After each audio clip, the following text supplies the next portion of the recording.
हमारे बीच मोहतरम जनाब साहिल साहब मौजूद हैं। मैं उनको बहुत दबाना दरख्वास्त करता हूँ कि आप तशरीफ लाइए और आवाम से मुखातिब हों।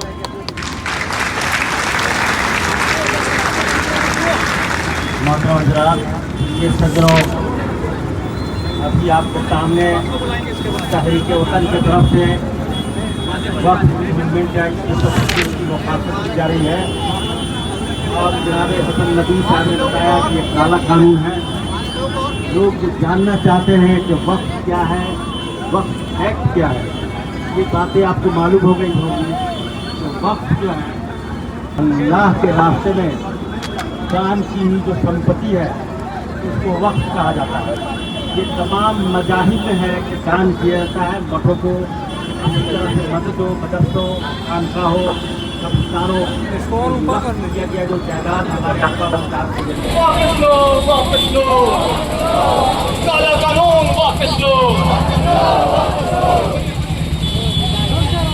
वक्फ संशोधन वापस लो, वक्फ संशोधन वापस लो। कहा जाता है ये सबका जारिया है और इसलिए किया जाता है कि इससे जो है सवाब मिल सके और हमारे पूर्वजों को जो है इसका हक मिल सके।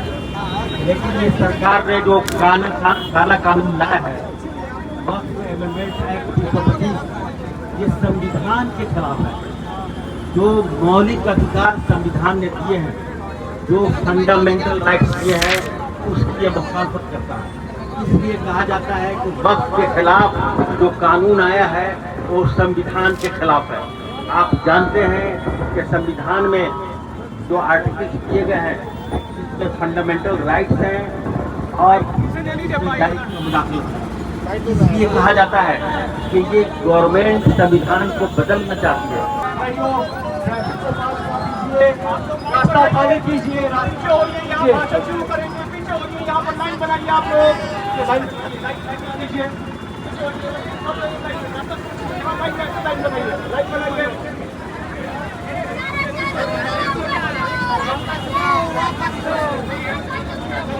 पास कराइए, ट्रैफिक को पास कराएं, एक कतार बना लीजिए, किसी को कोई तकलीफ ना हो। ये यहाँ के नागरिकों से उसके मौलिक अधिकारों को छीनना चाहते हैं। वक्फ जो है कानूनी एक्ट जो आया है, अगर इसको पास जो हो गया है, ये कानून बन गया है, ये गजट बन गया है, अगर इसका विरोध नहीं किया जाए फिर कल होगी ये सरकार, ये तानाशाह और डिक्टेटर सरकार फिर आपके मौलिक अधिकारों को छीनेगा। आपको मालूम है कि जैन मजहब के मानने वालों ने बम्बे में बहुत बड़ा प्रदर्शन किया था। क्यों किया था? इसलिए कि जैन मंदिर को तोड़ दिया गया था। ये बुनियादी हक है जैनों का कि वो अपने जो है टेम्पल, अपने जो है जो इबादतगाह है उसमें पूजा पाठ कर सके।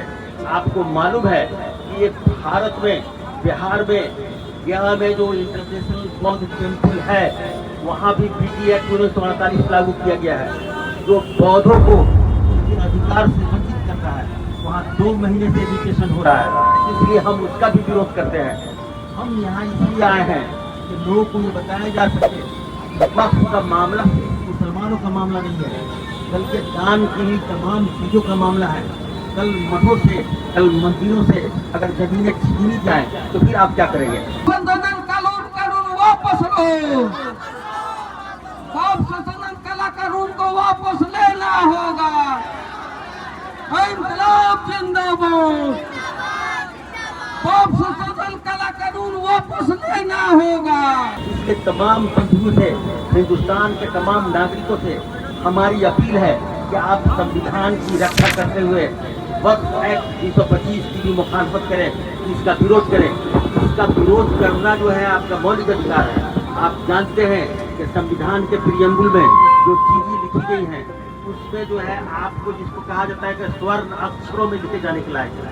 ये संविधान की आत्मा और रूह है। उसमें बात कहा गया है आज़ादी की, लिबर्टी की। आज़ादी किसको प्यारी नहीं है?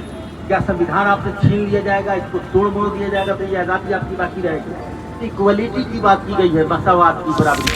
हर आदमी को बराबर का हकूक है, हर आदमी को बराबर के मौके हासिल हैं उन्नति के। उसमें जस्टिस की बात की गई है। जस्टिस और न्याय सिर्फ ये नहीं है बल्कि social justice, political justice, economical justice, educational justice, मतलब तमाम जो है सामाजिक आर्थिक न्याय आपको मिलना चाहिए। ये लड़ाई जो वक्त की लड़ाई जो हम लोग लड़ रहे हैं, तहरीक वतन ने जो जंग छेड़ी है, ये जंग इसलिए नहीं है कि मुसलमानों की है, बल्कि ये संविधान बचाने की लड़ाई है। इसके तमाम बंधुओं से, भारत के तमाम नागरिकों से अपील है कि आज जो है वक्त पर जो है ये हमला हुआ है, कल आपके मौलिक अधिकारों पर हमला होगा, इसलिए इसे बचाना बहुत जरूरी है। इन्हीं बातों के साथ मैं अपनी बात खत्म करता हूँ। बहुत बहुत धन्यवाद, बहुत बहुत शुक्रिया। जय हिंद।